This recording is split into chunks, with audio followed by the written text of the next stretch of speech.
Gracias, Pastor Gerardo. Qué emocionante esto. Tu entusiasmo, compromiso y seguridad de que así será nos inspira a todos a creer que Dios ha estado preparando esta casa para una etapa de mayor expresión de gracia y de gloria. Años de enriquecimiento, de formación, de entendimiento, es porque Dios nos quiere hacer más precisos y efectivos. Diga, si puedo entender, lo puedo emprender. Y ha sido todo un proceso de entender esto, y yo sé que el corazón de nuestros pastores está vendido a esta visión celestial, que cada uno de los hijos ha sido afirmado en comprender los planes del Eterno. Entonces, día a día el propósito es más afirmado y hay algo real. Diga, si el propósito es lo que nos define, la provisión y la protección está garantizada. Yo lo sé, Dios ya ha provisto, Él ya se ha anticipado, Él sabe a dónde hemos de ir, y entonces Él ya tiene ahí, antes de que lleguemos como Abraham al monte de la manifestación, ya Dios ha anticipado la provisión. El carnero ya está amarrado allá, aunque nosotros no hemos llegado. Pero cuando estemos haciendo esa labor, Dios, que se ha provisto, nos mostrará lo que Él ya anticipó para nosotros. Y va a ser una etapa diferente en muchos aspectos, ya lo dijo el pastor. Dios nos expone a realizar cosas que no habíamos hecho, pero nos ha entrenado para hacerlas. Y también vamos a tener recursos para que esto se realice. Pero, escúchelo bien, amados hijos, no podemos ir a esta otra etapa con el mismo nivel de entendimiento y de compromiso que hay. Diga, se eleva el estándar. Ok, entonces va a haber otro nivel de compromiso en todos los aspectos: tiempo, talento y tesoro. Dios nos deposita una mayor administración y de nuestra parte, diga, una mayor inversión. No escuché con fuerza eso. Diga, una mayor inversión. Así será. Por lo tanto, yo sé que entonces vamos a tener ya profesionales productivos, los que terminaron sus carreras siendo prosperados en lo que sea, viendo tus finanzas también a nivel de familia aumentadas, libre de deudas para nosotros desarrollar mejores cosas. Lo creemos en el nombre del Señor. Y poder entonces allí en esas instalaciones, que es un medio, ya esta casa está clara, nosotros no tenemos ninguna prioridad de edificar asuntos físicos, sino piedras vivas. Estamos edificando la casa del Señor. Entonces creeremos que las instalaciones van a ser el medio para que mucha de esta tarea de edificación se dé en pastores y líderes que también vendrán a recibir de este entrenamiento.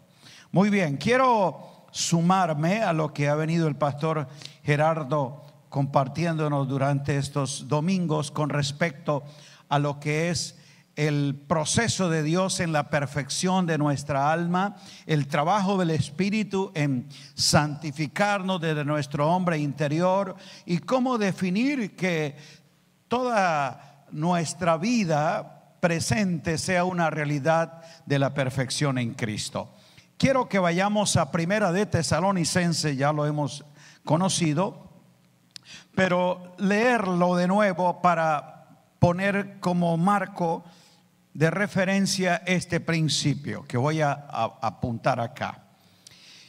Dice Pablo en la primera carta, capítulo 5, verso 12: os rogamos, hermanos, que reconozcáis a los que trabajan entre vosotros y os presiden en el Señor y os amonestan, os instruyen, y que los tengáis en mucha estima y amor por causa de su obra. Tened paz entre vosotros. También os rogamos, hermanos, que amonestéis a los ociosos, que alentéis a los de poco ánimo, que sostengáis a los débiles y que seáis pacientes para con todos. Mirad que ninguno pague a otro mal por mal, antes seguid siempre lo bueno unos para con otros y para con todos. Estad siempre gozosos, orad sin cesar, da gracias a Dios en todo, porque esta es la voluntad de Dios para con vosotros en Cristo Jesús. No apaguéis al Espíritu, no menosprecéis las profecías, examinadlo todo, retened lo bueno, absteneos de toda especie de mal. Y entonces, con todas estas recomendaciones en que se nos exhorta a una vida práctica, es donde inserta lo que Dios se propone hacer por causa de lo que Él quiere expresar. Y entonces esta es una causa y efecto, como una ley de operación. Y el mismo Dios de paz os santifique por completo, y todo vuestro ser, espíritu, alma y cuerpo, será guardado irreprensible para la venida de nuestro Señor Jesucristo. Y aquí está la garantía de que eso es así.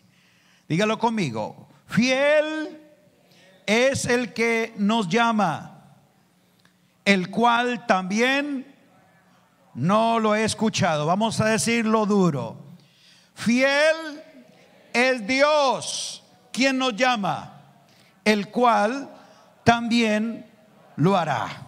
Alabado sea el Señor.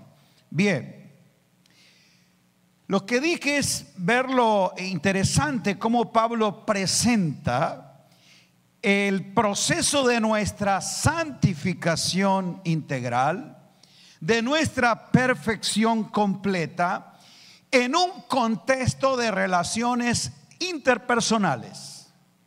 Ese versículo 23 está insertado en todas estas expresiones prácticas de lo que es la perfección de nuestra alma, pero también la expresión de nuestro ser espiritual.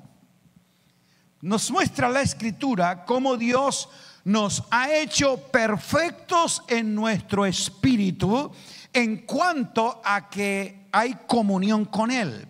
Por un espíritu vivificado y perfeccionado, tengo comunión con Dios, porque Dios es espíritu, y el que se une a Cristo, un espíritu es con Él.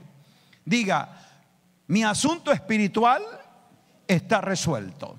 Entonces, en mi espíritu ya está adecuado para que la comunión con Dios sea posible, porque el Cristo que está en mí como espíritu vivificante ha vivificado mi espíritu, y Él en su naturaleza divina entonces ya recibe, ha tenido todas las cosas que son de Dios.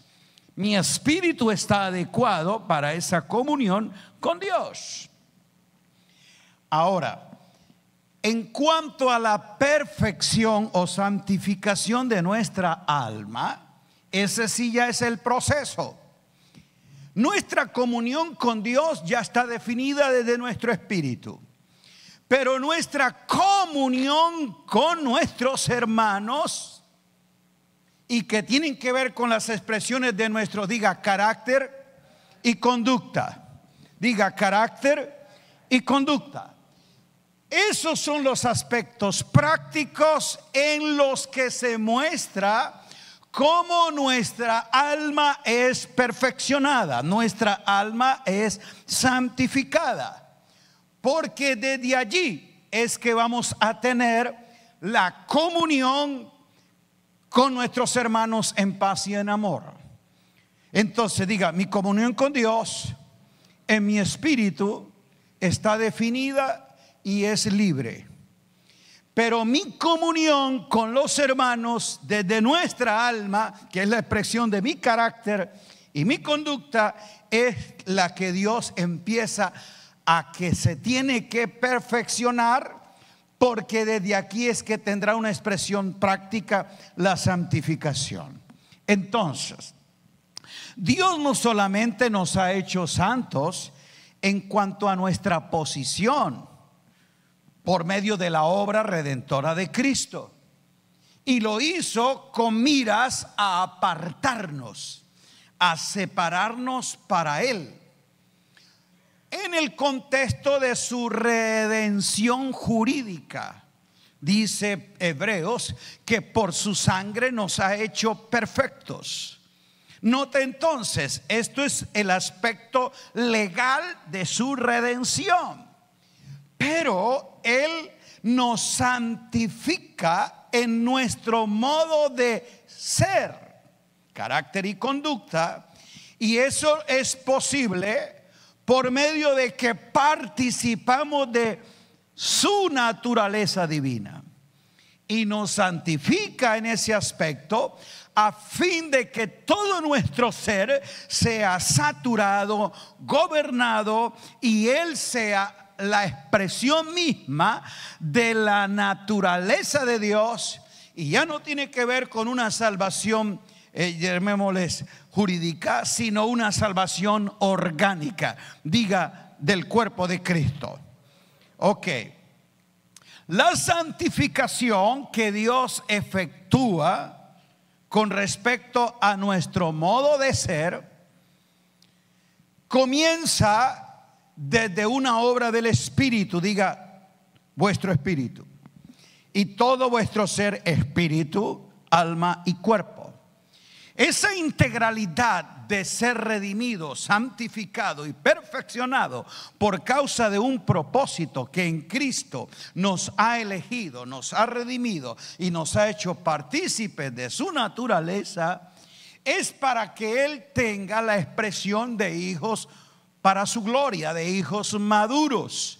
¿Cuál es el fin? De que todos lleguemos a ser copartícipes de lo que Dios se propuso hacer en su Hijo. En otras palabras, todo este proceso es para que cada uno de nosotros, no sé si puede valerse esa palabra, consiste en hijificarnos, o sea, hacernos como el Hijo, santificarnos por obra del Espíritu y hijificarnos para ser semejantes al Hijo. Porque lo que Él se propone es precisamente, diga, hijos iguales a su Hijo en todo. Somos participantes de su imagen, de su semejanza, de su naturaleza y de su vida. En lo único que no somos participantes es en los atributos intransferibles que Dios tiene para ser el Dios único. Pero realmente el plan es que sea, diga, expresión de Él mismo. Por eso dice que conforme a la imagen del que lo creó, se va renovando. ¿Y para qué?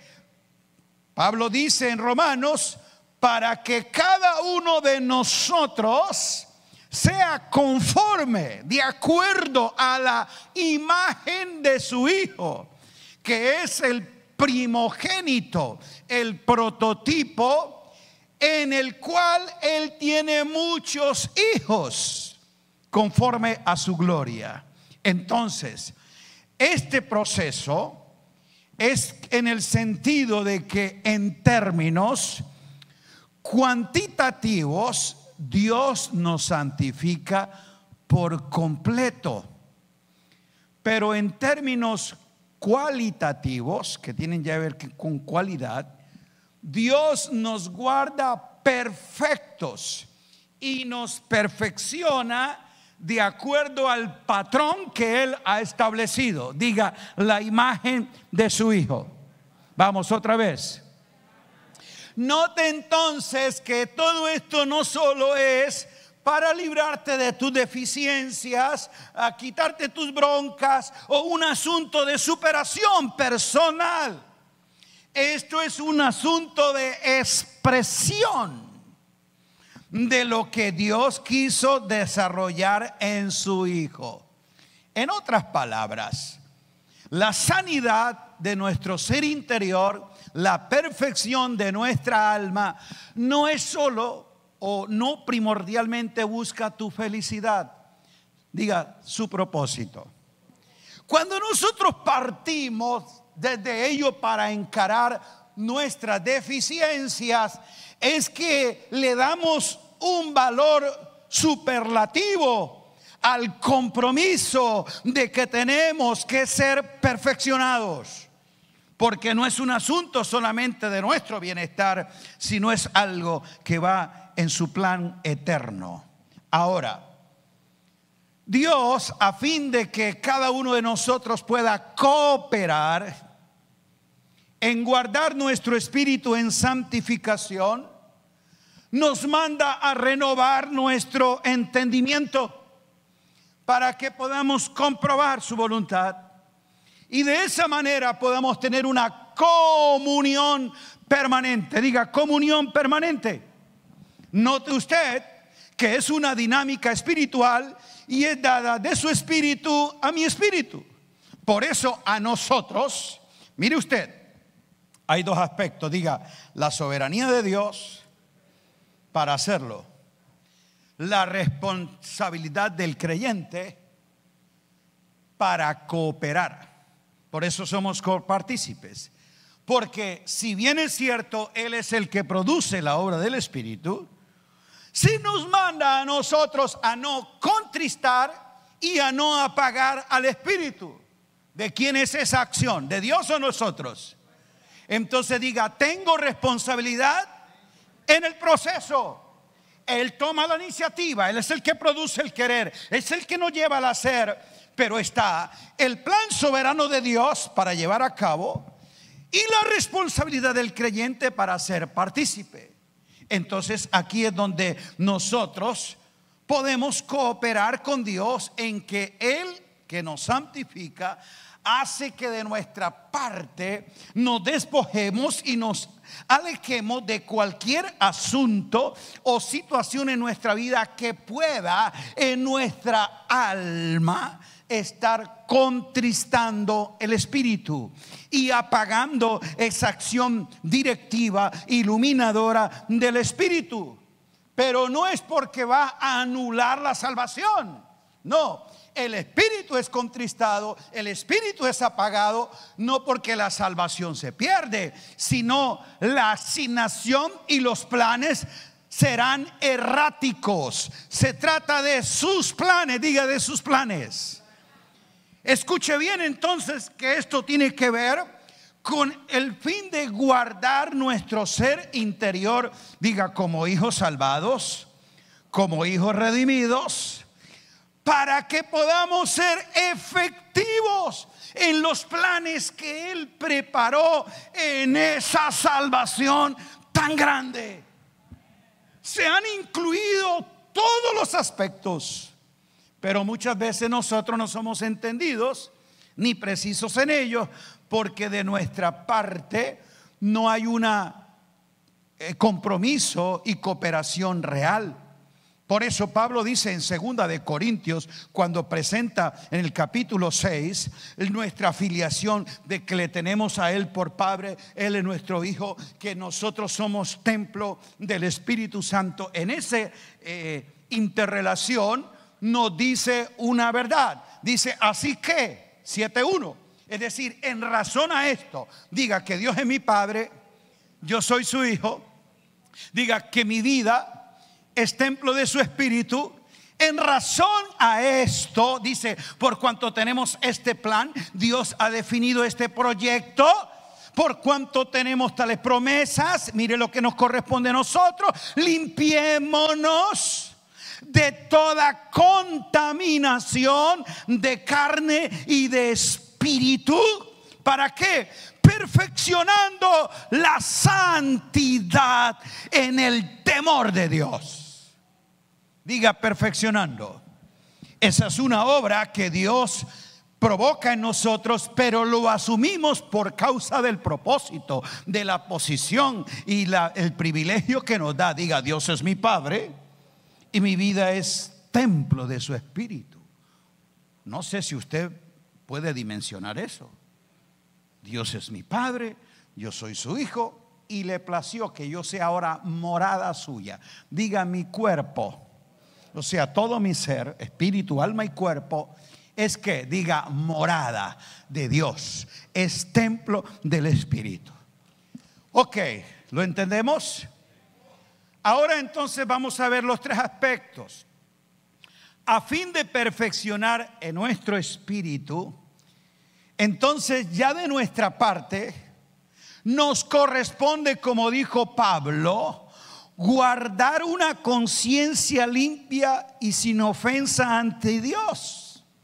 Pablo dice en 1 de Timoteo 1:5, pues el propósito de este mandamiento es el amor nacido de corazón limpio. Diga, corazón limpio, porque ellos son los que verán a Dios.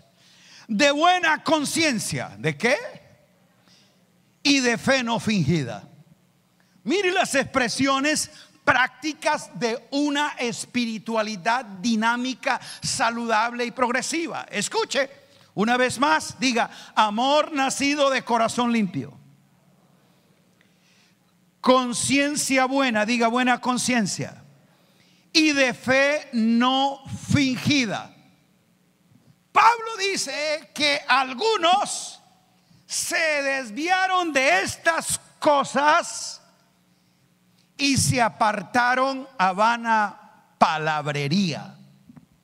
Entonces, el hecho es que nuestro espíritu está diseñado para entender las cosas que son de Dios, pero si no coopero, yo puedo ser apartado a asuntos confusos, vana palabrería, y termino desviado. Aquí es donde nosotros necesitamos, diga, desde nuestro espíritu, echar mano de la vida eterna, porque dice que ahí hay un depósito que Dios ha puesto. Eso en cuanto a nuestro espíritu. A fin de cooperar con Dios en la perfección de nuestra alma, para la santificación de nuestra alma, entonces tenemos que entender, diga, el corazón, mantenerlo limpio en sus tres arterias. Ya sabe el problema que hay de corazón si usted tiene arterias obstruidas por algunos excesos. Hay tres arterias principales en nuestra alma, que son como el corazón psicológico, si se le puede llamar así, el corazón desde que se desarrolla la vida del alma. Y son mente, emociones y voluntad. Esas son las tres arterias principales por el cual se mantiene un corazón sano, un alma saludable. En nuestra mente, diga mente, ¿dónde se articulan los pensamientos? ¿Dónde están las ideas? ¿Donde nosotros podemos tener registro de la memoria y recuerdos? Diga la mente. En cuanto a ello, entonces es que nosotros, ¿qué es lo que tenemos que hacer? Dice la Escritura que ya Dios nos ha dotado desde nuestro espíritu el elemento para que esa arteria esté limpia. ¿Cuál es? Dígalo conmigo. Que tenemos la mente de Cristo. ¿Con qué mente es que el nacido de nuevo debe operar? ¿Con la mente entenebrecida? ¿Con la mente ajena a los diseños de Dios? ¿Con la mente improntada de ideas, recuerdos, pensamientos que son de su vida antigua? No. Por eso él ahora tiene naturaleza divina. Su espíritu vivificado tiene el elemento por el cual su mente puede ser renovada. Vamos, dígalo con fe. Tengo la mente de Cristo. Entonces yo debo pensar con la mente de Cristo. Y aquí es donde hay una intencionalidad en cuanto a mis pensamientos. Pablo dice en Filipenses 4: todo lo que es bueno, todo lo agradable, todo lo que es justo, todo lo que es de buen nombre, si hay virtud alguna, si algo digno de alabanza, en esto la mente de Cristo me lleva a entender lo bueno, lo agradable y lo perfecto que Dios ha diseñado para mí. Empiezo a responder a las acciones de la vida, no de acuerdo a mi memoria, a mis recuerdos, no de acuerdo a mis pensamientos, sino que echo mano de lo que tengo, diga, la mente de Cristo. Una mente que me lleva a verificar, a comprobar la voluntad de Dios para mí. Entonces seré más preciso, menos errático, si las decisiones que tomo frente a una situación dada parten de lo que Dios establece, bueno, agradable y perfecto. Entonces ahí surgen las preguntas para tomar las decisiones. Diga, la mente de Cristo. En esto pensad. Ok. Y luego dice, y esto haced. Diga, yo hago lo que pienso. Note usted, las acciones no son una reacción. Ay, hermano, es que reaccioné. No, tú no reaccionaste. Tú manifestaste lo que eres. Y lo que eres está en el nivel de lo que piensa. ¿Está aquí? Porque ¿cuál es tu pensamiento en tu corazón? Tal es él. Diga, yo soy lo que pienso. Entonces note que primero se piensa y luego se hace. En esto pensad y esto haced. Si yo hago lo bueno, lo agradable, lo perfecto que Dios me hizo entender, porque la mente de Cristo es la que me muestra, entonces dice, el Dios de paz estará con vosotros. El problema es que tomamos nuestras decisiones, armamos nuestras broncas, nosotros decidimos y luego estamos pidiéndole al Dios de paz que venga y nos respalde. No, aquí dices que si tú piensas desde lo bueno y esto hace, el Dios de paz estará contigo. Dios no está comprometido a venir a resolver los problemas que tú decidiste crear. Dios está comprometido a guiarte y protegerte en aquello que de su voluntad se deriva. No escuché mucho amén. Diga mente. Bien, ahora vamos a nuestra parte emotiva, las emociones. Esa es la segunda arteria de nuestra alma que tiene que estar limpia. Ahora, ¿cómo opero desde el alma? Asiento de los afectos, de las emociones, de los sentimientos, de los deseos. ¿Cómo opero? Recuerde que esa parte emotiva, y ahí es donde a veces nosotros operamos más desde la emoción, desde el sentir. Lo que siento es lo que hago. No. Yo hago es lo que Él me ha hecho entender. Por eso diga, mi saber es más importante que mi sentir. Entonces no podemos dejarnos traicionar por nuestra arteria sensitiva, que ella sea la que responda, porque ahí es donde se va a mostrar el enojo, la molestia, la frustración, estados de ira, de dolor, y ahí respondemos a lo que está sucediendo. ¿Qué tenemos que hacer? Así como para conocer su voluntad en la mente, tengo la mente de Cristo. En mis emociones también Dios ha hecho el surtido necesario. ¿Sabe qué es? Créalo, como Pablo lo declara, diga, el amor de Dios que ha sido derramado en nuestros.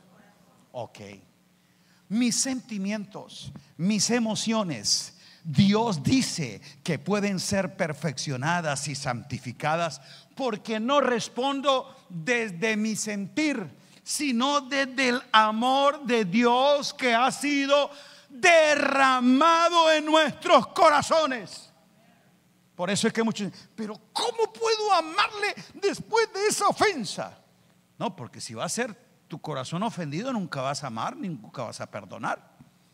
Pero si responde desde el amor de Dios que ha sido derramado en nuestros corazones, entonces sí puede hacer lo que tu sentir dice no. Y esa es la razón por la cual Pablo ora en una de las oraciones que hace por la iglesia de Éfeso, capítulo 3, verso 14, dice: por esta causa doblo mis rodillas. ¿Y por qué dobla sus rodillas?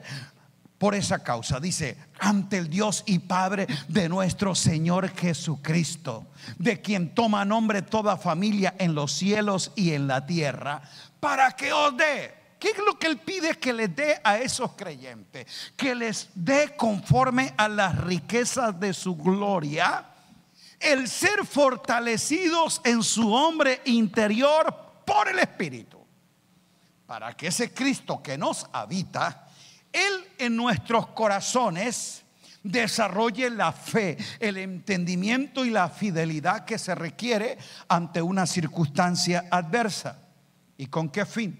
A fin de que, arraigados, cimentados en amor, seáis plenamente capaces de comprender. Mire usted, el amor a Dios se expresa en la interrelación con todos los santos, cual sea la anchura, la longitud, la profundidad del amor de Dios, que excede todo conocimiento. Diga el amor de Dios. Cuando eso se da en la expresión de todos los santos, es que nosotros podemos ser llenos de la plenitud de Dios. Una plenitud, diga, expresada porque fue impartida. Ese Cristo pleno en nosotros tiene esta expresión. ¿Entendimos el manejo de nuestras emociones? Ok. Ahora vamos a la tercera arteria, que tiene que ver con la voluntad. Y es la parte donde están, diga, decisiones. En la voluntad es donde se toman las decisiones. Esas decisiones se expresan en acciones. Entonces, la voluntad muchas veces desde el plano natural se resiste, desde el plano natural. ¿Qué haríamos nosotros en momentos en que estemos emocionalmente perturbados, mentalmente confundidos? Pues de igual forma, ya Dios nos ha dotado cómo responder a ello. Y es que nos ha hecho conocer la voluntad suya en el Hijo. Y como Él es el prototipo, yo voy a entenderlo. La Biblia dice que el Hijo, por lo que padeció, aprendió la obediencia. Y que por sus distintas aflicciones fue perfeccionado. ¿En qué fue perfeccionado el Hijo? Diga, en su alma. ¿Y por qué su alma? No porque tuviera una deficiencia, sino porque fue expuesto a su integridad del alma. ¿Cuándo? Él dijo una ocasión: mi alma está angustiada hasta la muerte. ¿Quién habló eso? Jesús, en su humanidad. O sea que en su alma también experimentó angustias. ¿Y dónde su alma reacciona ante la angustia? Porque esas horas previas al dolor, al martirio, hay recuerdos también. Momentos en que dio a la multitud de todo. Y esa multitud le gritaba: Hosana al que vive. Y ahora le dice: crucifícale. De invertir vida, tiempo a los suyos que dijeron: Señor, contigo hasta la muerte. Y ahora está solo. O sea, él también experimenta pensamientos que le generan angustia. Pero no está frustrado, no está amargado, ni eso lo deprime. Al contrario, él en medio de la angustia de su alma, donde están sus sentimientos y pensamientos, determina que es la voluntad de Dios la que se establezca. O sea, sus sentimientos, sus pensamientos los somete a la obediencia a Dios. Y por eso nos dice Pablo que de igual forma nosotros tenemos que llevar todo pensamiento, ¿a dónde? A la obediencia de Cristo, porque Él fue obediente por lo que padeció. O sea, aquí es donde podemos entender de que Dios expresa su voluntad cuando nosotros rendimos la nuestra. Pero nosotros estamos diciendo: Señor, hágase tu voluntad, pero que sea con esta. No, la voluntad de Dios tú no la puedes condicionar a nada. Por eso es incondicional, rendición plena. Tú no pones ningún requisito, ni das ninguna sugerencia. Tú estás decidido es que sea conforme a su voluntad. Yo creo que es el aspecto más complejo, porque en esa voluntad está el asiento del yo, del que quiere, del que gusta, del que le parece así. Ese es el enemigo más difícil en nuestro ser interior. Diga el yo. ¿Y qué nos dice la Escritura con respecto a ese elemento del yo? Que lo tenemos que ¿qué? Crucificar.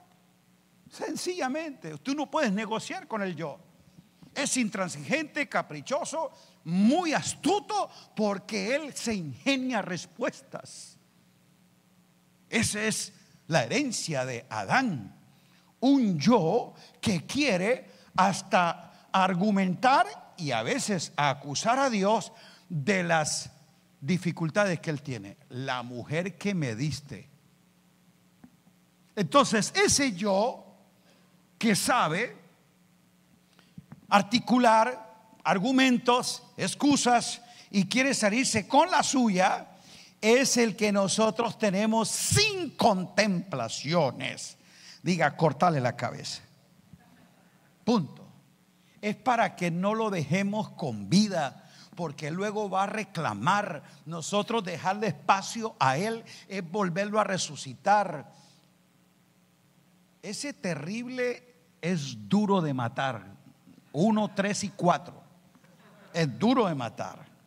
Pero aquí es donde nuestra voluntad, que está subyugada por la obra del Cristo que fue crucificado. ¿Y por qué fue crucificado? Diga, porque se rindió en el Getsemaní. Ahí fue su rendición. Entonces él, por eso es que luego se ofreció. A él no lo mataron, él ofreció su vida. ¿Y por qué fue que ofreció su vida? Porque había rendido su voluntad. Nadie puede ofrecer si no se rinde. Y entonces ese Cristo que ahora ha resucitado ha establecido que la voluntad de Dios se ha ejecutado en la tierra como es hecha en el cielo. O sea, el cielo puede tener ahora un espacio legal para reclamar que la voluntad de Dios se exprese en la tierra. ¿Por qué? Porque Dios, en semejanza de su Hijo y en el cuerpo de su Hijo, pudo encontrar un hombre rendido a su voluntad. Y ese Cristo resucitado ahora ha diseñado un Cristo corporativo que la conoce y está capacitado para expresarla. Grite aleluya. Bien. Entonces, para destapar esa arteria, que ya le dije es la más compleja, necesitamos nosotros identificar los gérmenes de rebelión que están ahí camuflados, que a veces las expresiones del yo, digo yo que son como el mal aliento. Solo se dan cuenta los demás. Él no cree que lo tiene. Si uno tiene mal aliento, uno no se da cuenta. Pero cuando usted le regalen una menta, un chicle o algo así, a lo mejor no te están dando un gesto de cortesía, te están dando un mensaje subliminal. Le aseguro, uno no se da cuenta que tiene mal aliento, porque a veces no lo detecta o se acostumbra a él. Ese es el yo. Nadie se identifica en el yo. No, yo no. Pero otros dicen, usted sí. Entonces, ahí en esa identificación de todo ese virus camuflado que a veces está oculto, precisamente ese es el plan de prevención que haría un cardiólogo. Y es, antes de que esa arteria sea reconstruida, reparada, va a tratar de identificar qué elementos pueden estar saturando de grasa o creando ciertos fenómenos que tarde o temprano van a obstruir. Y aquí es donde el Espíritu de Dios nos hace que nosotros, que andemos en luz, podamos identificar obras de oscuridad. Amados, sépalo, en este camino de la vida todos conducimos nuestro carro con una zona oscura. ¿Sí o no? Uno cree que no hay nadie al lado, pero era que no lo había podido identificar. Todo conductor tiene una zona oscura. Igual, todos nosotros caminamos en esta vida con nuestro carro y a veces pensamos que no hay nada ahí. Pero esa es la obra de la luz. Y ese Dios que es luz, por la comunión del Espíritu, nos hace conocer. Por eso es que nos revela en la luz de su gloria, en la luz de su gracia, aquellos elementos en un espejo. Porque cuando te vas al espejo es que te das cuenta de esa zona que estaba ahí oscura. Entonces, a fin de guardar estos aspectos, nuestra alma, nuestro espíritu, y lo tercero, nuestro cuerpo. Diga nuestro cuerpo, porque ese también es parte de lo que fue redimido. Por eso Él ofreció su cuerpo para redimir para sí un cuerpo semejante al de la gloria suya. La limitante que nosotros tenemos en esta experiencia presente no es una desigualdad de espíritu, pero recuerde que somos un espíritu con Él. Nuestra diferencia, desigualdad, está en cuanto a nuestra alma, que tiene que ser perfeccionada, y nuestro cuerpo, que todavía tiene que ser redimido. ¿En qué aspecto? En que esto corruptible se vestirá de incorrupción. Entonces, de igual manera, ¿cuál es la garantía para que esto se dé?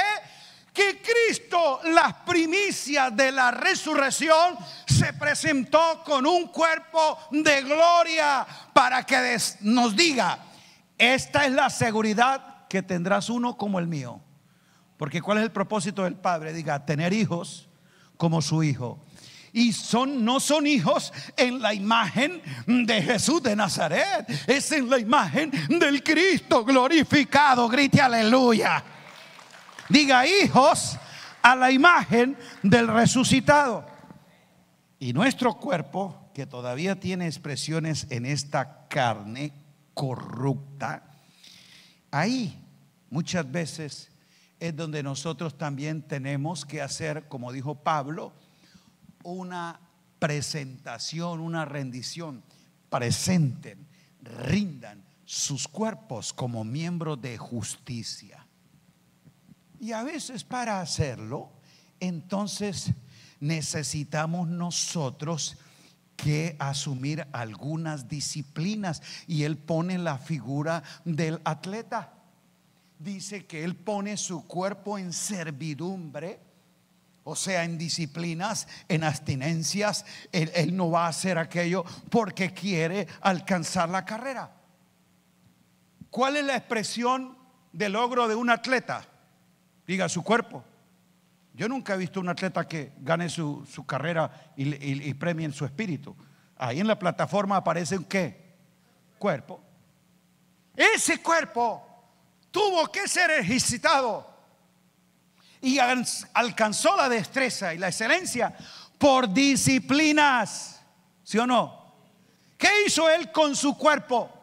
Porque sabía que tenía como mente la meta y definió de que ese era su objetivo. Entonces ese cuerpo que le reclamaba, como otro decía, vámonos a parrandear, él decía, no, son las 9 de la noche y tengo que levantarme a las 5 de la mañana a entrenar. ¿Eso es qué? Disciplina.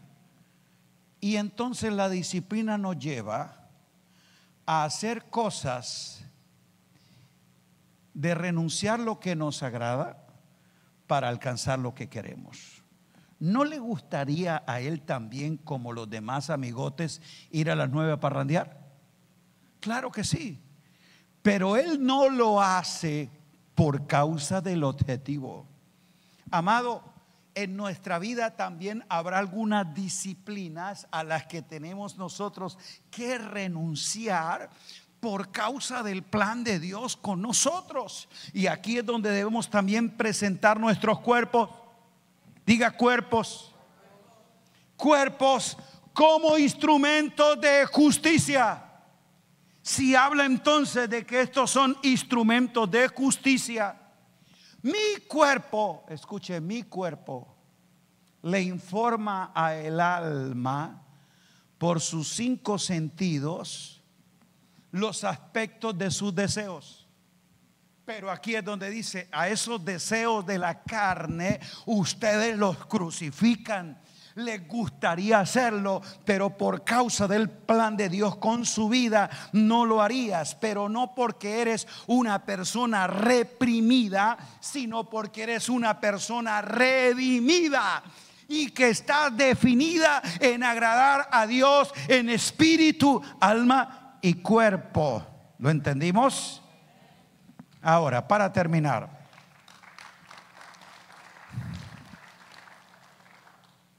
esto es un asunto bien tremendo. Por eso le dije que a nivel de la mente vas a luchar con paradigmas, con modelos, con ideologías del contexto. Tú presentas tu cuerpo, pero a la misma vez renuncia al sistema, al molde, al esquema del mundo, donde van a ver los conceptos de cómo se es en la vida. Hoy tenemos una cultura precisamente que le da culto al cuerpo, la cultura de la imagen. Y con ese maquillaje entonces es precisamente una elevación del yo. Y aquí es donde la gente debe entender, escuche bien, si bien es cierto, los renacidos somos vivificados y perfeccionados y santificados en nuestro espíritu, tenemos que ser renovados en nuestra mente y perfeccionados en nuestra alma. Toda esa expresión se da para que entendamos, escúchalo bien, esta perfección de nuestra alma no es un proceso de superación personal, porque no se trata de perfeccionar tu alma apartada del orden de Dios y viviendo para su propio placer. No es un asunto del yo, es de Cristo en mí. Cómo nuestra mente natural se somete a la mente de Cristo. Y escuche, no es una cuestión tampoco de tratar de corregir a este vieja mente entenebrecida a que se porte bien, no, a entender el orden de Dios. Diga renovación del entendimiento. Esa renovación del entendimiento es la que hace precisamente que el hombre nuevo tenga una expresión práctica. Ese hombre nuevo está en nuestro espíritu, pero nuestra alma lo da a conocer y nuestro espíritu lo puede expresar. Porque tampoco tú puedes ver la perfección de mi alma si mi cuerpo no lo expresa. ¿Está claro? ¿Y cómo lo expresamos? Precisamente en acciones, conducta. Los comportamientos tienen una expresión del cuerpo, pero ellos son los impulsos del alma. Y un alma no sujeta a la vida del espíritu hará las cosas que ella quiere. Y aquí es donde debemos entender que el espíritu nos renueva nuestra mente para que nuestro hombre interior, nuestro hombre nuevo, que ha sido diseñado en Cristo, pueda tener una expresión de la vida de Él. Por eso seremos transformados. ¿Cómo se da esa transformación? Segunda de Corintios 3:18 dice: de gloria en gloria, como en un espejo, a cara descubierta, frente a la imagen del Señor, por el Espíritu de Dios. Maravilloso. Entonces, de mi parte, diga: quitar los velos. Hipocresía, caretas, apariencias, simulaciones nunca van a ser un camino de buena conciencia, sinceridad y fe no fingida. No, quitar los velos. Esquemas, actitudes y formas en que nosotros pensamos, queremos impresionar o aparentar. Según lo que yo pueda entonces tener la referencia correcta. Diga: en un espejo. Por la palabra y el Espíritu me lleva a conocer la verdadera imagen. Cuando ese espejo me revela, ¿cuál imagen veo? Diga: la del Hijo. Ahí dice que somos transformados a la misma imagen del Señor. Escuche, es la imagen de Él. Esto es importante. La imagen que Dios le interesa formar y expresar en nosotros no es la autoimagen, sino, diga, la imagen de su Hijo. Es la imagen de Él. Ahora, cuando yo lo estoy contemplando, entonces, en la medida precisamente que observo, es en ello que me parezco. ¿Cuál es el problema que muchas personas sufren? Los expertos le llaman que es el síndrome TDC, trastorno dismórfico corporal. Ese es un trastorno mental, es un problema de la mente, del pensamiento. ¿Qué sucede con esas personas que no tienen una imagen correcta de sí mismas? Porque se comparan ante otros, o lo que ven frente al espejo, su deficiencia, su trastorno no es físico, es mental. ¿Qué quiero decir? Esa persona, cuando se ve en el espejo, siempre se ve gorda. Y a lo mejor no tenga ese problema de obesidad, pero ella se ve gorda. Siempre se ve con la nariz deforme. A lo mejor es su criterio, pero no es así, porque no sé con quién se está comparando. O sea, esa persona tiene un trastorno de imagen y se proyecta en lo físico. Por eso es que nunca está contenta con su imagen. Se maquilla, se cambia, se hace cirugía, se hace lo que sea, y siempre va a ver que algo le falta. ¿Es un problema de qué? De imagen. Esa imagen, que no tiene una proyección de la semejanza de Dios, le da una identidad pobre de sí misma. Es a la gente que tiene temores, inseguridades, conflictos. Ella es la gente que tiene prejuicio. Entonces eso es lo que va a manifestar. Pero la obra del Espíritu es precisamente que tu alma sea perfeccionada, y allí donde puedas tener una proyección de sí mismo, no es con la opinión que la gente tiene, no es la belleza que el mundo define, no es el cuerpo que la publicidad presenta, es que tú te veas en Cristo, espíritu, alma y cuerpo presentado para Él. Diga: en Cristo. Cuando una persona tiene ese entendimiento, le aseguro, muchos conflictos que tiene consigo mismo y con los demás serán sanados. Porque esa persona ahora recobra la realidad de su diseño interior y empieza su alma y su mente a ser configurada de lo que el Espíritu le hizo ver. Hágale ver a usted una persona. Mire, ahí es donde falla la psicología, la psiquiatría, la sociología y todas las ciencias del comportamiento humano. ¿Por qué? Porque lo quieren hacer a través de una técnica, a través de un consejo, superación personal, pautas de arreglo de conducta. No, por eso esa persona fue y luego se le dispara a otro asunto. O sea, siempre va a manifestar trastorno. Pero esto es lo grandioso: la obra del Espíritu que ha vivificado el tuyo va a poner en orden tu alma y traer sanidad. Oh, aleluya. Cuando el Espíritu Santo te haga comprender por la palabra la realidad de lo quien eres en Cristo Jesús, tu identidad se recupera, tu imagen se restaura y se va renovando conforme a la imagen del que lo creó. ¿Lo entendimos? muchos de los complejos. Y una persona acomplejada, insegura, es la que va a manifestar luego reacciones de temor, de rechazo, a veces de molestia, de envidia y de celos. ¿Y qué dice Pablo que son todas estas cosas? Obra de la carne. ¿Obra de qué? Entonces, no quiero demeritar, pero la carne no se mejora con consejería o psicología, sino con la revelación de Cristo en nuestro ser interior, y dice que eso es por obra del Espíritu. Terminemos leyendo ese versículo. Primera de Pedro 1:22.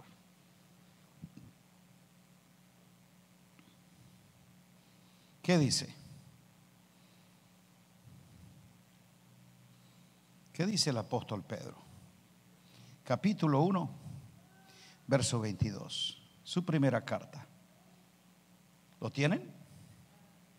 Ok, muy bueno recordarlo y saberlo.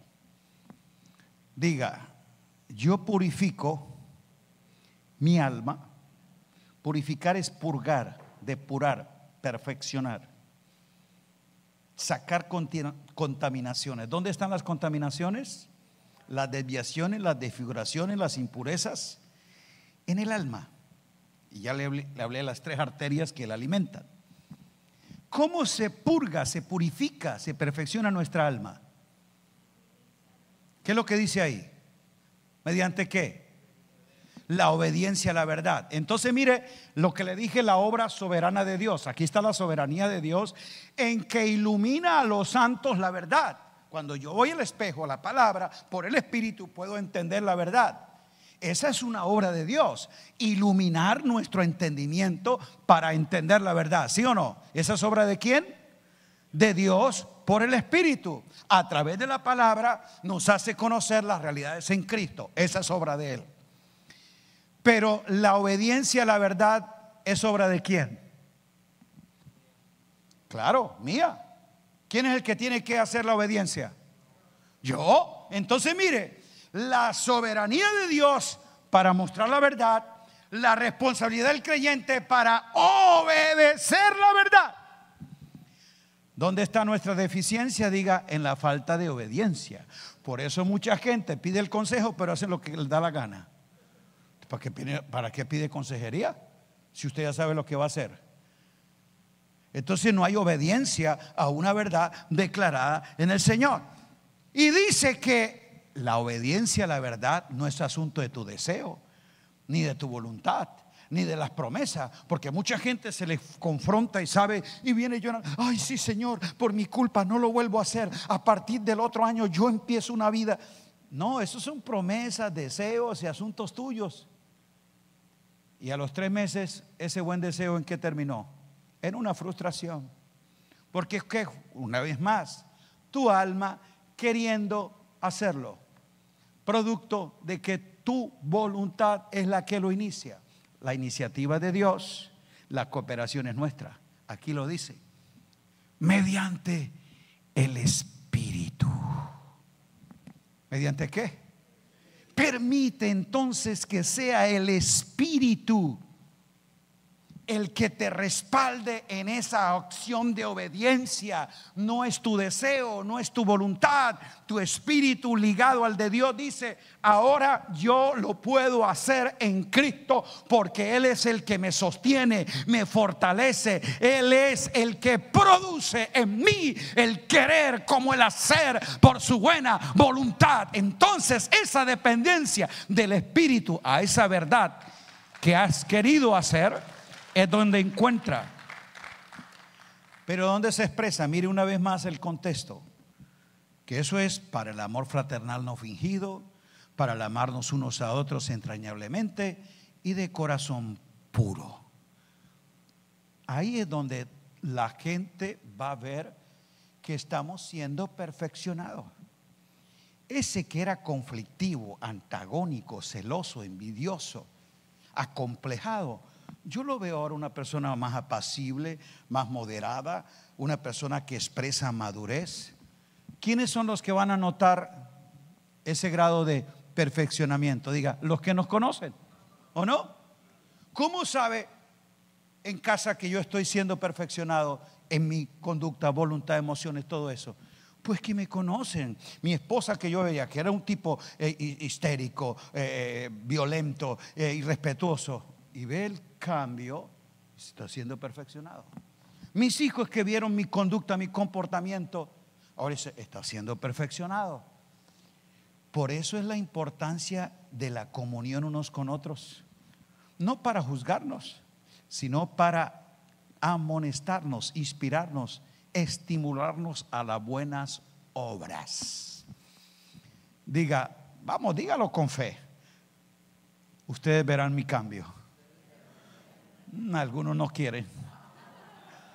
¿Somos nosotros los que vamos a ver el cambio o no? Diga, ustedes verán mi cambio. Oh, aleluya, en 3 años ustedes dirán, wow, el apóstol ha perfeccionado. Su vida en estos aspectos es mejor. Porque todos tenemos, ya le dije, algunas deficiencias, ¿no? Pero en esa estamos siendo corregidos, perfeccionados. Aleluya. Por eso sé que todos, de gloria en gloria, a su misma imagen, estamos siendo transformados. Aplauda a Cristo Jesús.